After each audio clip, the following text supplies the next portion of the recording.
Bismillahirrahmanirrahim. Assalamualaikum warahmatullahi taala wabarakatuh. Alhamdulillahirabbil alamin wassalatu wassalamu ala asyrafil anbiya'i wal mursalin wa ala alihi wa sahbihi ajmain. Apa khabar semua? Nama dia Ustazah, sihat? Kalau sihat sebut apa? Alhamdulillah. Baiklah. Hari ini kita berjumpa lagi. Ustazah hari ini nak ajar awak apa? Pendidikan Sirah Darjah 3. Sebelum ni awak dah belajar kan? Gua Hira, keadaan di dalam Gua Hira. Berapa saiz Gua Hira tu? Keadaannya macam mana? Boleh masuk ramai-ramai ke? Awak dah belajar kan sebelum ni? Jadi, hari ini Ustazah nak sambung semula cerita berkenaan Gua Hira. Hari ini kita masuk tajuk di dalam Gua Hira. Okey, Ustazah ada sediakan gambar yang di mana keadaan di dalam Gua Hira, tempat Rasulullah SAW beribadat. Nampak?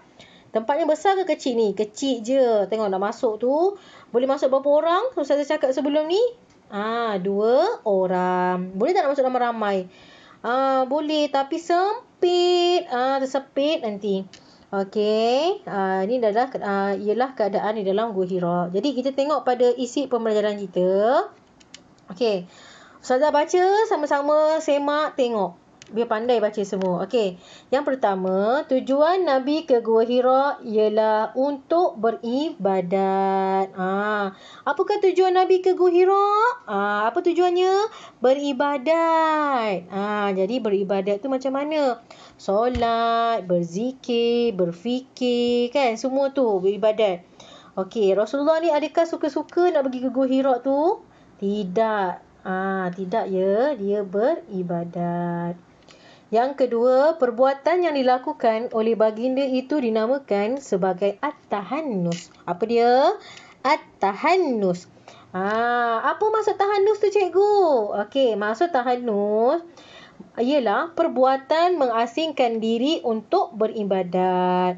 Okey, seperti mana yang awak semua sedia maklum, sebelum ini Ustazah ada ceritakan macam mana keadaan masyarakat Arab di Mekah ketika itu yang membuatkan Rasulullah berfikir untuk mengasingkan diri dan berfikir mengapa umat-umat dia, umat-umat baginda bertingkah laku seperti itu. Tingkah laku yang macam mana? Yang Ustazah ajar sebelum ni macam mana? Merompak, membunuh, kan? Minum arak. Okey. Jadi Rasulullah mengasingkan diri, pergi ke Gua Hira untuk beribadat. Okey, faham tak setakat ni? Faham ya, insya-Allah. Seterusnya, okey, kita tengok apa itu tahannus. Okey. Dekat belah kiri tu gambar apa? Gambar orang sedang tawaf di mana? Di Kaabah. Okey, tengah tawaf tu. Okey, kita tengok yang pertama.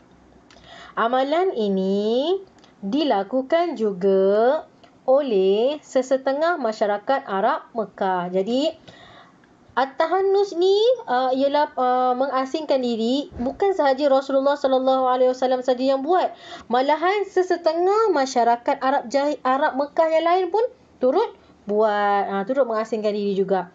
Okey. Mereka akan tinggal di Gua Hira selama sebulan pada bulan Ramadan. Kebiasaannya mereka akan at-tahannus mengasingkan diri, kebiasaannya pada bulan Ramadan. Kalau kita tengok dekat Malaysia je lah. Kita kalau bulan Ramadan macam mana? Bulan Ramadan banyak bersedekah, menjauhi segala maksiat, kan? Jadi bulan Ramadan ialah bulan yang sangat mulia, yang di mana pahala dia berlipat-lipat kali ganda, kan? Jadi mereka tidak melepaskan peluang.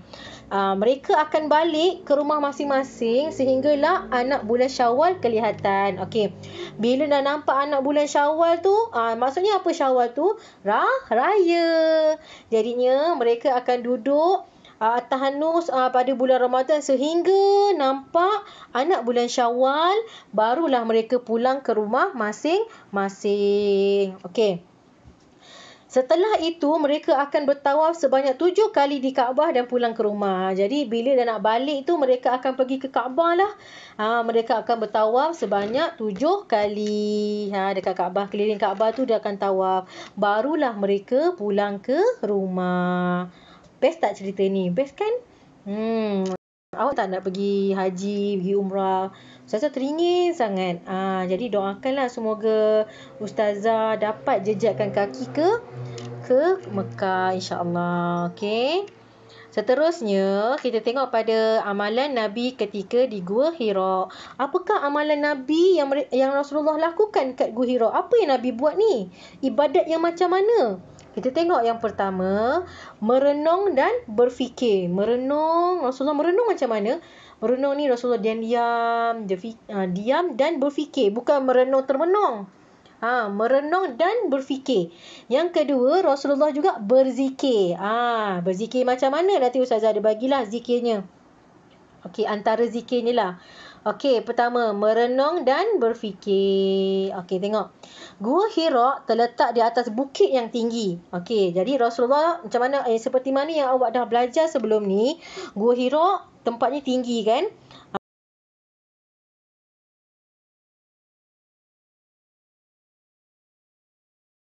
Sangat indah.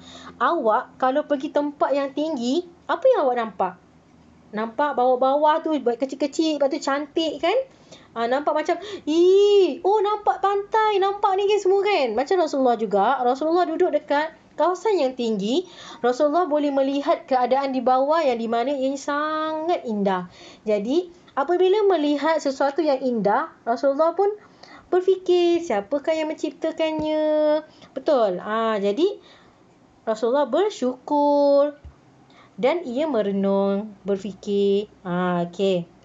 Yang ketiga, di sana Nabi Muhammad sallallahu alaihi wasallam sentiasa merenung dan berfikir tentang keagungan dan kebesaran pencipta yang telah menjadikan alam ini. Rasulullah dia berfikir tentang keagungan, kebesaran. Macam mana keagungan? Contohnya keajaiban gunung ganang yang tinggi, macam mana Allah cipta gunung dia, kan? Macam mana tak runtuh. Okey. Sekarang kita tengok pada yang seterusnya. Baginda juga mencari petunjuk dan kebenaran daripada Allah. Dia berfikirlah mencari kebenaran. Macam mana dia nak terangkan kepada macam mana baginda nak terangkan pada umat-umatnya tentang keagungan Allah, tentang kebesaran Allah. Macam mana nak bawa umat-umat je ni jauhi perkara-perkara mungkar kan? Jadi macam-macam Rasulullah fikirkan. Okey, seterusnya saya teruskan. Okey, ini adalah gambar di atas Gua Hira. Gambar yang kanan, kalau awak berdiri dekat Gua Hira, awak akan nampak, tengok. Lampu-lampu kat bawah tu. Kalau awak pergi dekat KLCC ke tempat tinggi-tinggi pun macam gini kan, nampak kat bawah. Rumah-rumah berlampu-lampu, cantik kan? Yang belah kiri ini pemandangan daripada bawah lah. Tengok ke apa ni, nampak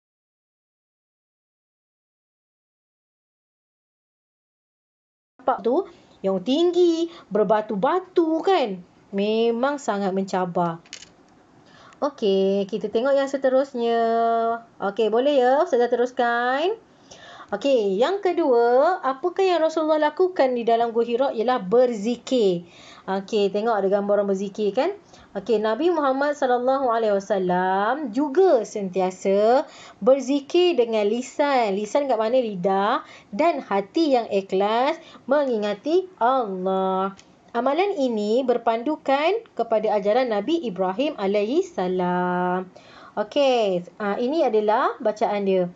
Okey, Ustazah nak semua baca sama-sama zikir ni.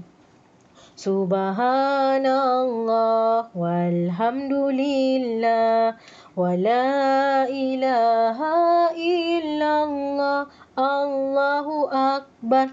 Subhanallah walhamdulillah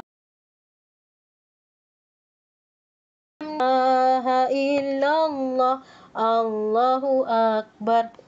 Baca banyak kan, subhanallah walhamdulillah wala ilaha illallah Allahu akbar. Okey. Kalau lepas sembahyang kan baca kan subhanallah 33 kali, alhamdulillah 33 kali, Allahu akbar 33 kali kan lepas sembahyang. Okey, jadikan ia sebagai satu amalan. Okey. Last kali. Okey, tengok. Apakah kesan amalan ini kepada Rasulullah? Okey, kesan daripada amalan Nabi ini yang berzikir, berfikir, beribadat semua ni, kesan dia apa? Yang pertama, Nabi Muhammad dilatih agar mencintai Allah. Bila banyak berzikir, makin banyak ingat Allah. Zikir itu ialah zakara, ialah mengingat, ingat. Jadi Nabi Muhammad dilatih agar mencintai Allah tanpa mempedulikan halangan dan kesukaran. Itulah makin susah, Rasulullah makin berzikir. Nabi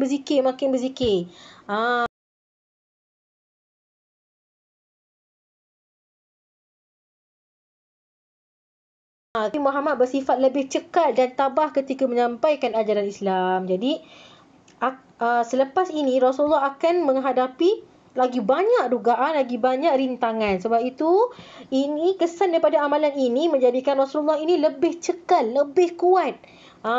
Okey.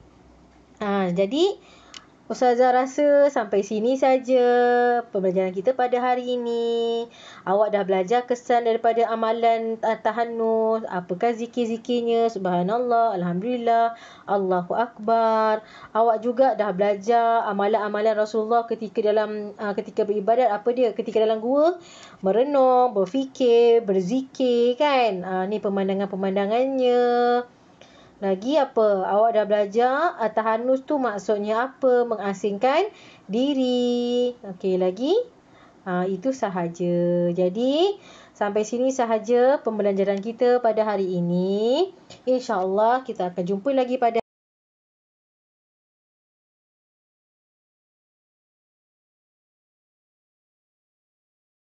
hari